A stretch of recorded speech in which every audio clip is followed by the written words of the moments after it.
Here we go.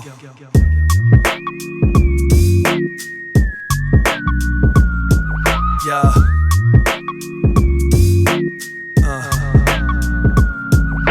It's time to listen up because this show's about to get you right. Settle in cause you be tuning into a jiu-jitsu life. Getting to the nitty and gritty of what the game's about. What it's really like when you get paid to fight and train for bouts. Turn it up, turn it up, turn it on louder. About to drop some knowledge, yo, it's Dominguez, Shawn, Fowler.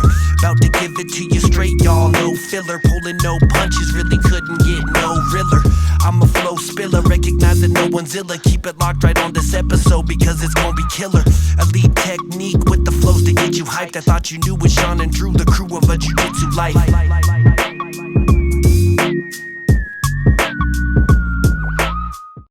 Good morning, everybody. I'm Shawn Fowler. I'm here along with my co-host Drew Dominguez. This is a start over. Motherfuckers. Down now, brown cow. All right. Here we go. Good morning, everybody. This is Shawn. All I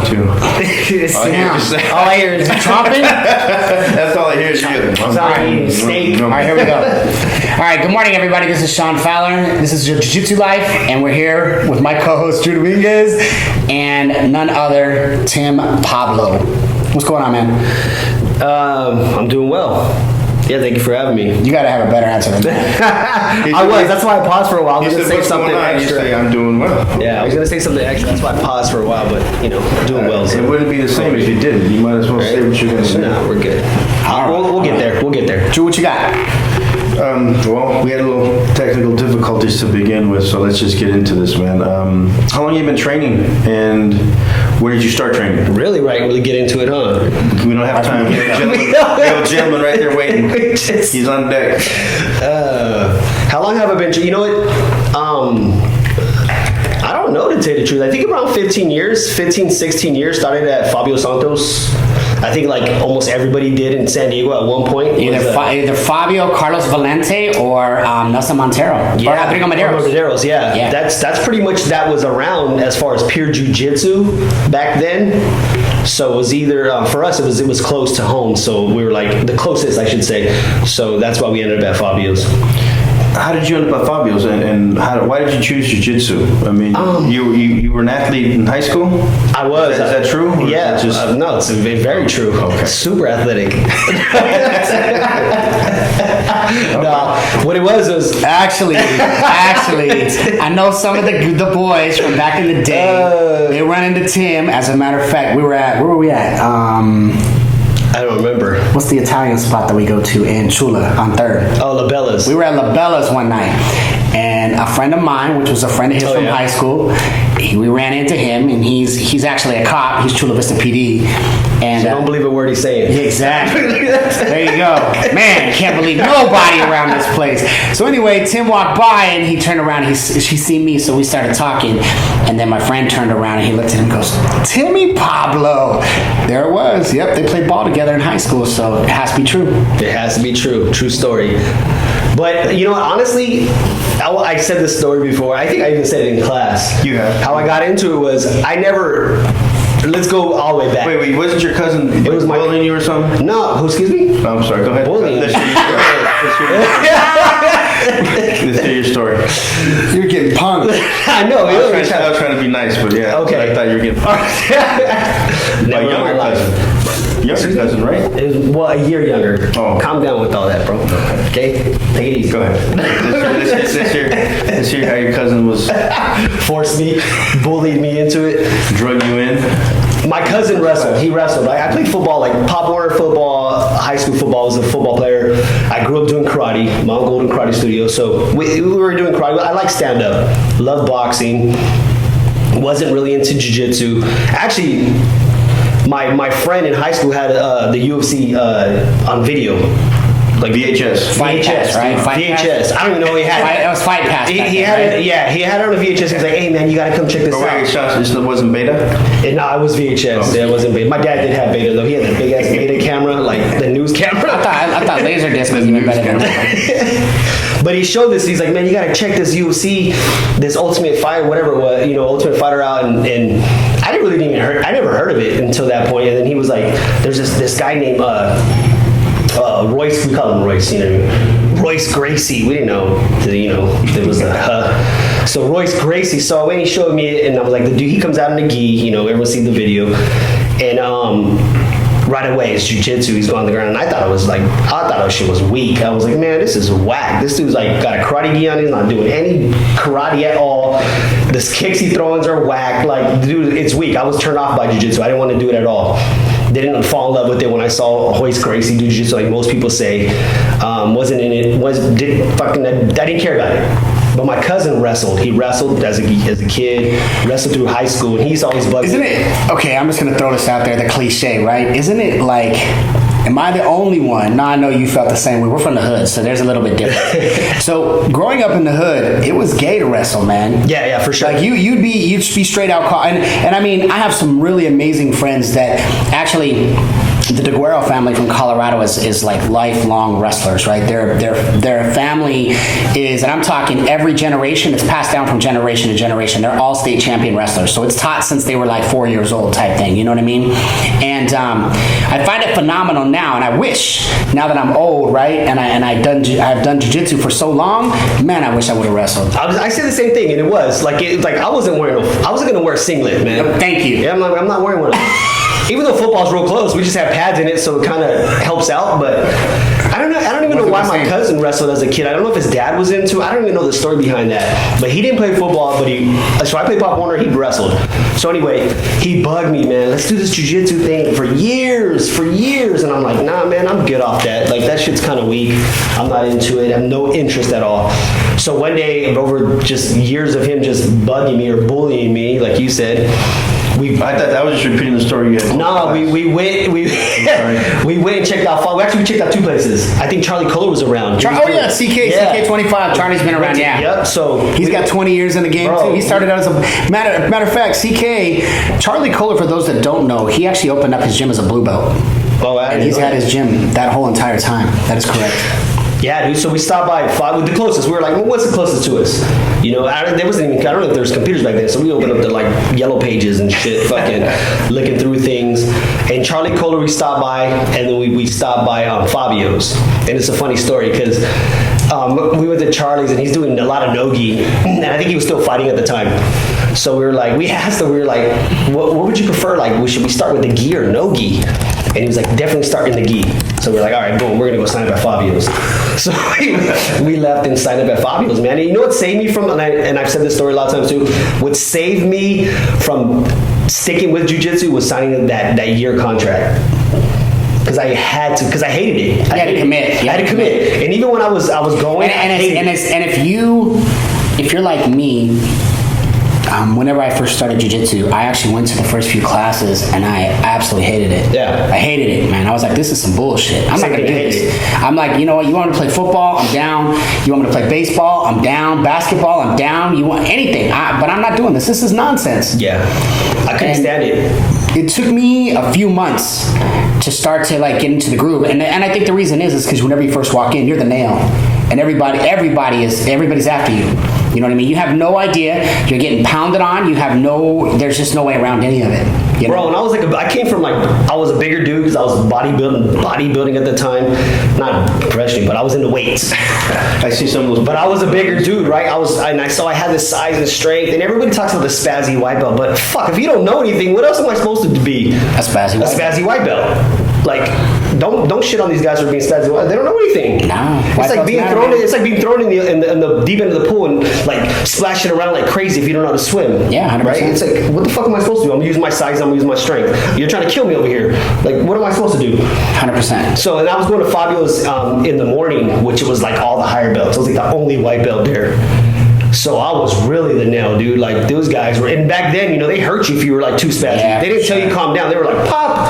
Then they look at you like, are you gonna calm down now? Oh, they'll just smash you. Yeah, they'll smash you to pieces. Dude. All the old school guys, like that's just it. Like the old school jiu-jitsu compared to new, depending on the academy you're at, right? And I say that, because everybody's like, oh, my belt. Man, there were no fucking belts back then, bro. Like, yeah, we had a belt, but let me tell you something. That shit's earned. It's not given. And whenever you're talking about these old school guys like Rodrigo, Fabio, Nelson, Salo, Andre Galvao, like these guys didn't hand anything to anybody, man. You had to work.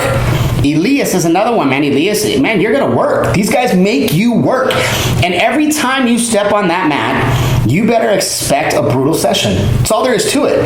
You're not gonna go in there today and be like, man, I'm just gonna kick it today, bro. Like I'm gonna flow roll and shit. Man, we don't flow roll, bro. We try to rip each other's heads off. There's no such thing as flow roll. And I think I come from the stingiest of all fucking promoters, Baret Yoshida. That guy doesn't get belt out. Barrett's got a different thing. Bro, he's got a kill system. I think he only has 7 black belts underneath him, and he's been a black belt like 20 years. 20 something. Yeah, so it's like he does not promote. Yeah. Like it's insane. So how long were you at Fabio's? I was at Fabio's. Damn, bro, you're asking a lot. That's a lot of remembering. I've been hitting my head a lot, playing a lot of football. That was a long time ago. CTE, bro. Shit, I was at probably Fabio's like maybe 3 years, 4 years. That's what, blue belt? I was purple belt. Purple belt. Yeah, purple belt underneath Fabio. Left for whatever reason I left. Floated around for a bit, but then there was a lot of Chamorro boys because, you know, Chamorro. So there was a lot of Chamorro boys at Baret's at the time. So I'd make my way there and I'd roll in there, jump in there and roll every once in a while. But really wasn't tied to any academy at that time. Like when I left, I was kind of purgatory, just kind of floating. That was a weird transition period too, because there wasn't a lot of academies. I mean, now we're the pinnacle of jiu-jitsu, right? Like San Diego is legitimately, San Diego and LA are the pinnacle of jiu-jitsu, Southern California, period. Fuck yeah, you throw a rock, you'll hit an academy. Man, there's so many academies. And you just got to find the home that's good for you. Exactly. And the thing here is there's a couple academies around in our midst that are actually absolutely garbage, and they're not legitimate players. They're not. But for the most part, everybody else here is legitimate players. There's real, like, everybody here came either from a very, very credible lineage, or they came here and they were credible themselves. You know what I mean? Like, you have some of the best in the world. You know, Jiva Santana, Nino Shimbri, the Mendez brothers, Andre, Salo, Shanji, Fabio.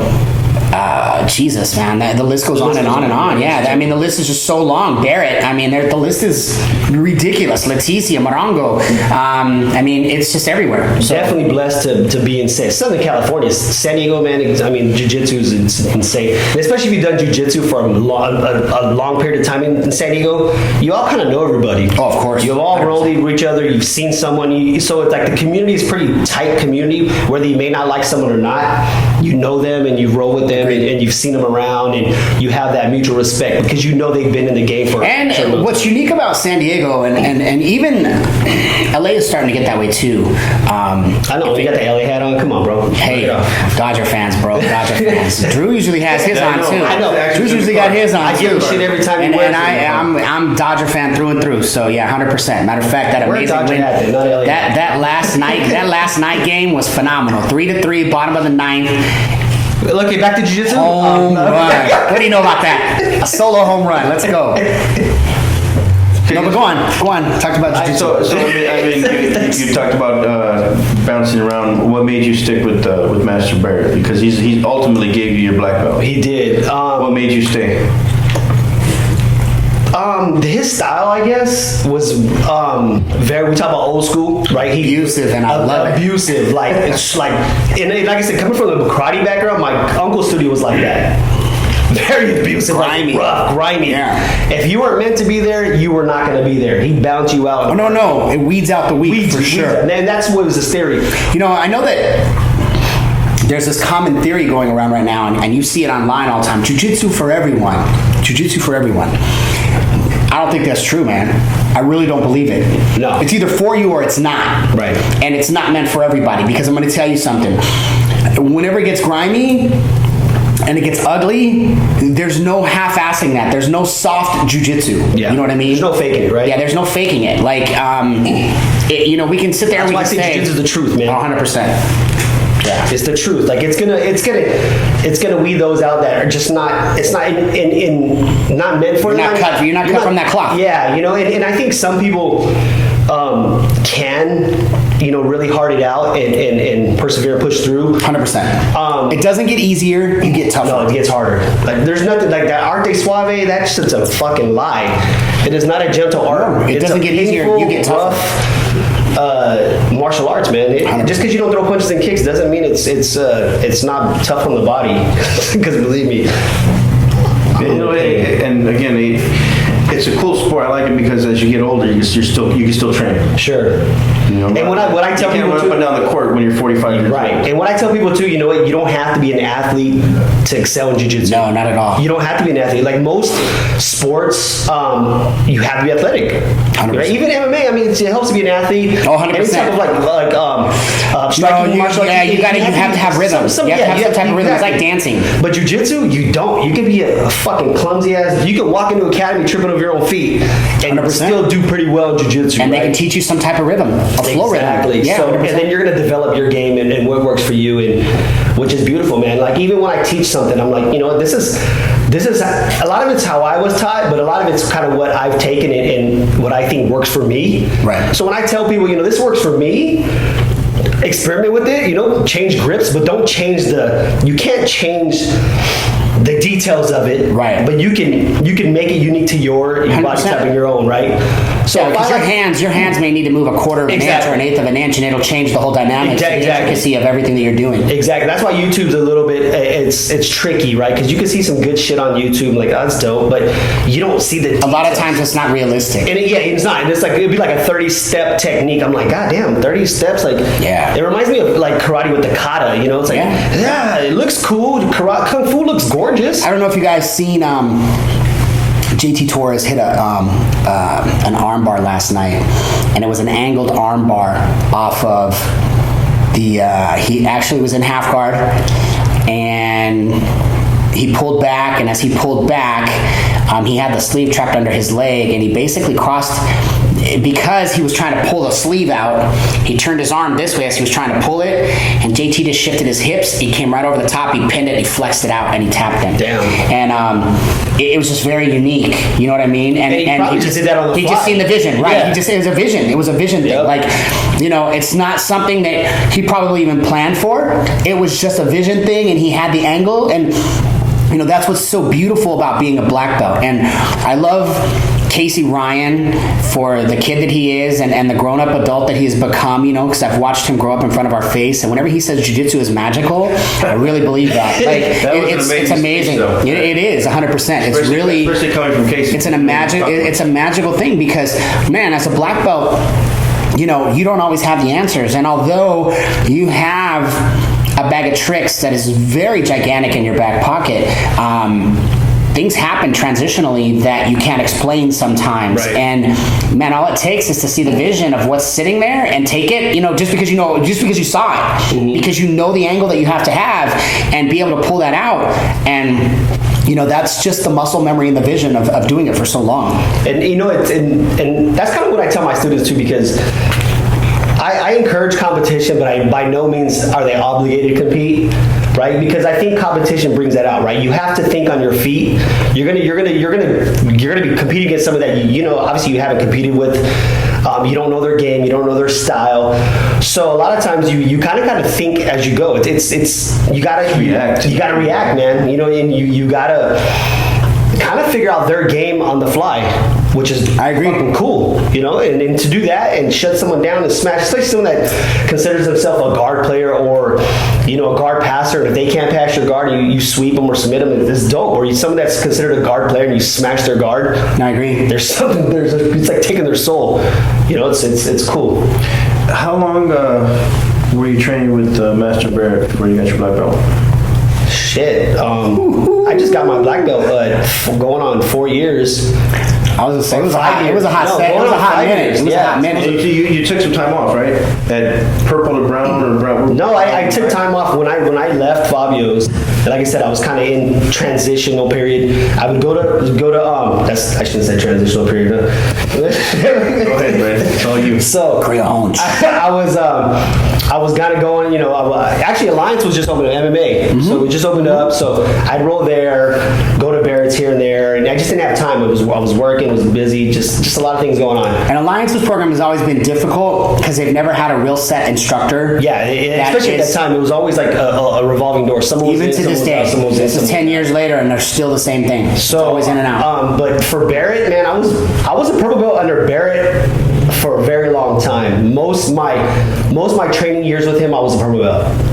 So I don't even know, dude. I was gonna say. It was crazy. It was something like I was just gonna say. I remember it had to be at least 5 years as a purple. Definitely minimum. Yeah, minimum, and then it was the brown. Then not too long after that, I got the black, which was what, like 5 years ago.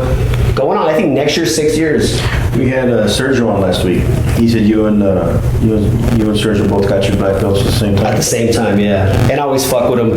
I'll send him like text, like, "Hey, bro, don't you forget." I got mine 2 seconds before you, bro. Yeah. No, that makes me the elder here. I always text. I said, no matter what, bro, we have a bond. We got our black belts together. Same day. Remember that shit. I always fuck with him. He's like, I know, bro, I know. I tried to get a story from Sergio, man, last weekend. He couldn't give me a Baret story. Give me a good Baret story whether you guys are training, you were at a competition, you put someone to sleep, somebody walked in. Someone to sleep? I mean, that was like every day, bro. Yeah. Like, Baret, I got a good Baret. He probably... I got a lot of Don't worry, he's not going to listen to this. He's not, definitely. He's not going to listen. And you're like, competition. The thing is you don't that go there. a lot of people don't know. Like, you have to personally know Baret. We talked about this with Sergio too. You have to personally know Baret on a level that one, Baret will even speak to you. Right. 2, bro, you know how many years I was there trying training for 2 years, he didn't speak to me. Before Baret smiles at you. Fuck.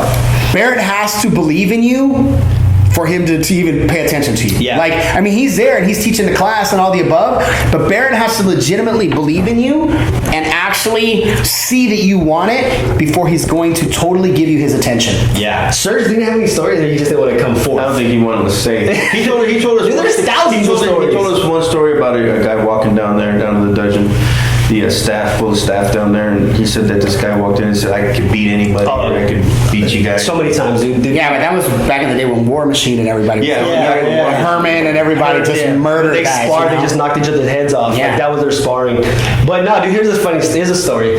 It was the dungeon, right? It was downstairs in the basement. It was already like a old undisputed, mold, mildew. It was already intimidating. Staff, you walk down this little stairway. You turn the corner, you're right on the mat, and everyone's looking at you like, "Fuck, who's this guy?" And it wasn't. Hey, you want to know something? What makes it worse? It was a crawl space. It wasn't even a real basement. It was. It's like old school millennia. Who put those stairs in there? I think it was just there. It was like an old storage, or like it was. Yeah. It was just cross. I want to say it was probably like a liquor room or something, like some type of a storage room from back in the day. Because they had delivery. Like there was actually a hatch that you can go out to the street. Right. But anyway, there was a flood or something like that happened because it was downstairs. So we were upstairs. They did like a temporary jiu-jitsu room upstairs. And this is one morning I was training in the morning, and there was this new guy, and Baret was just fucking killing this dude. Like the dude was bleeding. Baret was putting him to sleep. Like every time they rolled, and Baret was just on him. And I'm sitting and watching because we were rotating. There was like 3 of us or whatever it was. And the guy comes and he sits next to me, and he's kind of like. He's in shock. He's like, "I don't know what I did wrong. I don't know what I did wrong." He just keeps saying that. "I don't know what I did wrong. I came here just to train with Baret, this and I don't know what I did wrong." You're getting the full meal deal, bro. Yeah, bro. And then after class, I go, "Crucifix, grind the face." Grind the face, bro. I said, "Hey, Baret, why were you on dude so bad? What do you do?" He's like, "Man, you know what?" He exhaled in my face hard. And he goes, and when he exhaled in my face, there's minute levels of spit when you exhale. So to me, he spit in my face. And I was like, okay, shit. All right. It makes sense. And then he goes, every time I would hurt him, he'd make a noise. And he goes, so I figured he liked it. So he's just giving them more. Yeah, the demented twist of it all, yeah. There's stories. Like, you talking about the tooth, we call it the toothbrush, or he grind your face. The dude, every time I tell the story, people are like, "Nah, dude, you're bullshitting." This dude used to hammer his fucking wrist. He takes a hammer, for those that don't know, and Tim can vouch for this, he takes a hammer and he actually beats on his wrist, also his forearms, and I'm dead serious whenever I say this. I've watched him do it. He takes the hammer and he breaks the tissue down in his forearm and stuff, so everything is numb. So the muscles, the lactic acid doesn't sit in the muscles, and he beats the shit out of his wrists and the bones and stuff to make sure that they're hard and grimy. And whenever he sets a crucifix, he will grind. And I mean, whenever I say grind, that bone will rip your face apart. I didn't start wearing a mouth guard. I'm like, this jiu-jitsu, why didn't I wear a mouth guard until I started training with Baret? Yeah, I get it. Because I wanted to eat. I've watched started it. to have my mouth like ripped apart. And that's the thing, Baret rolled like that with his students. Oh, every day. He'd grind your face, dude. You have bloody eyes. Show up for 2 days or 3 times a day. He'll get you all 3 classes. Bro, I'm telling you, and if there was cauliflower nose, I wouldn't train because I'd have it if it was rolling with Baret. He'd grind your face to death. That's one thing about Baret, right? And I talk about this with friends. Baret competes. He's still competitive. He wanted to weed out students. 100%. He wanted tough training partners. Most of the old school jiu-jitsu guys are that way. Yeah, he wanted tough training partners. He didn't want anyone to ask him stupid ass questions. He just wanted tough training partners. Yeah. So if you weren't that, he'd make sure you didn't come back. And it's not a good way to look at it as far as business is concerned, but he didn't care. You know, it's just that mentality. He's not like that anymore. But, There's a story about whenever Baret was in Hawaii with Matt Hughes. And Matt Hughes was a young UFC fighter that was already a world champion. And he went to Hawaii and he went to go train and he walked in the gym and he shot on Baret. And Baret guillotined him. And Matt was like, what the hell, man? I don't get guillotined.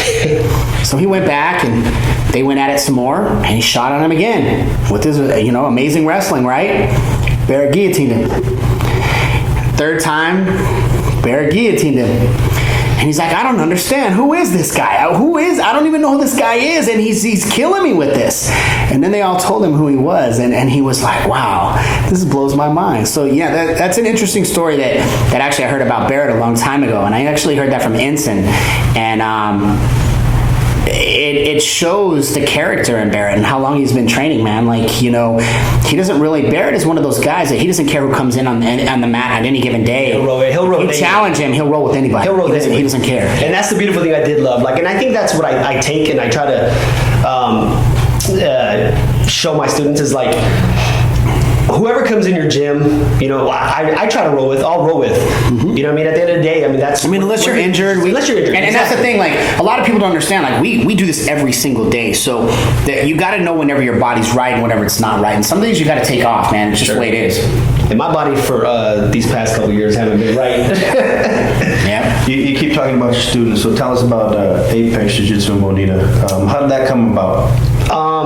Just Apex, to be honest again, I have This was a passion project. It's a passion project. It's a passion project. Yeah. Because by trade, you're actually an electrician. I'm an electrician. Yeah, you own your own electrician company. Yes, I run and operate my own electrical company. So for me, jiu-jitsu... What is that called?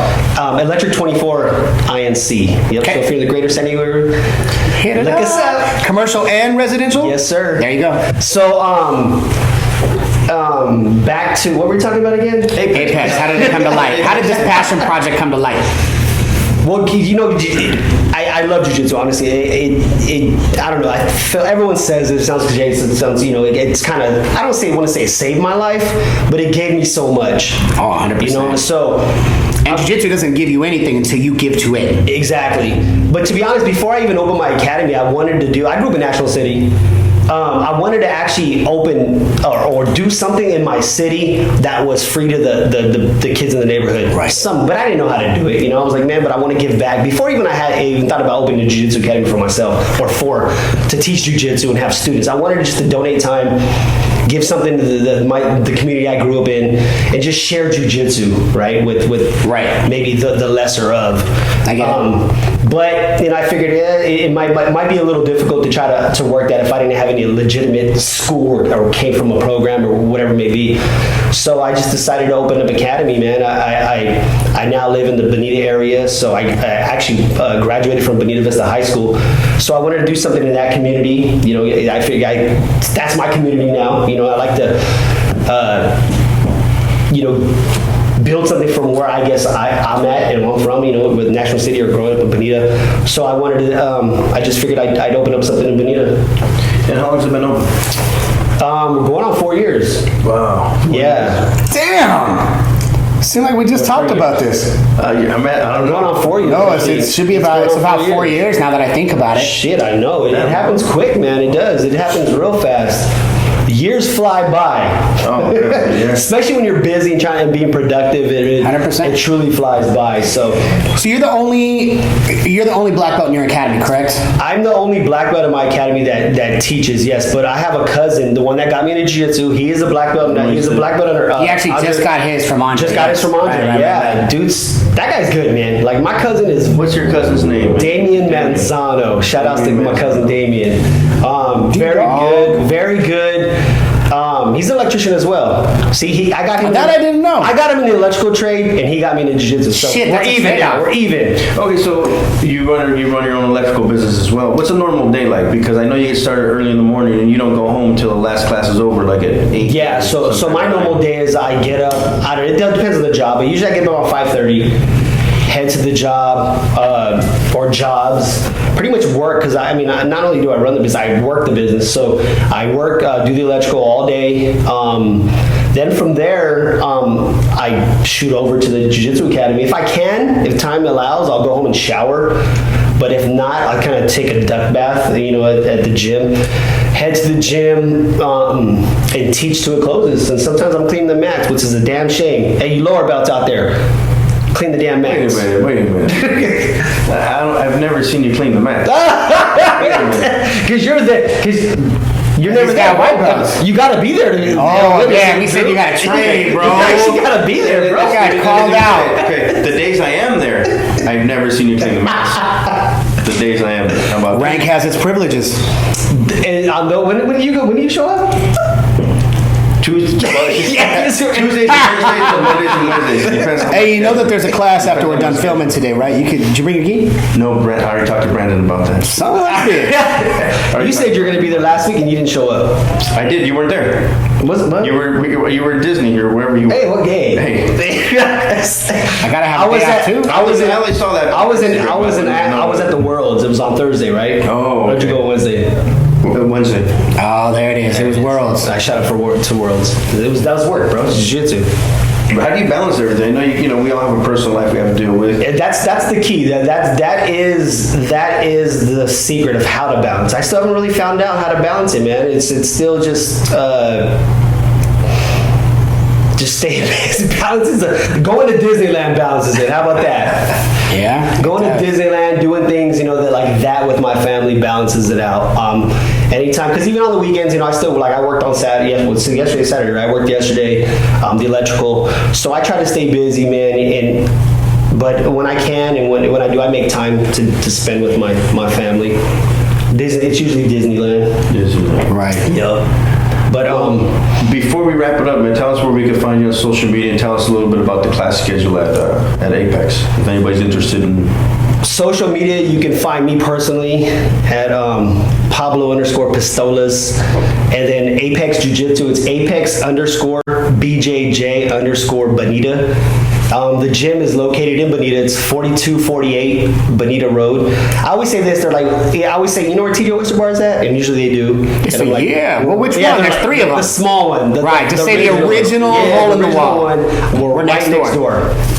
So that So you can get taco, you can get three shrimp chipotle tacos, a Mexican Coke, and some jiu-jitsu. All in the same Jiu-jitsu run. first, and then do the Hells to the yes. michelada or whatever they got. All right. Smoked tuna tacos. Yes, sir. All right. So for all of this and other episodes, you can check out FIVE365.com. Up and coming, we'll be in Texas next week, and then following that, we'll be back and we'll be doing San Diego in July. August, we're hitting Chicago, and then we're in Colorado, and then we follow up with ADCC Worlds. So questions or concerns about that, hit us up at info@fivegrappling.com. And out on this Sunday, we are gone. Thank you guys. Have a great day. Thank you for your time.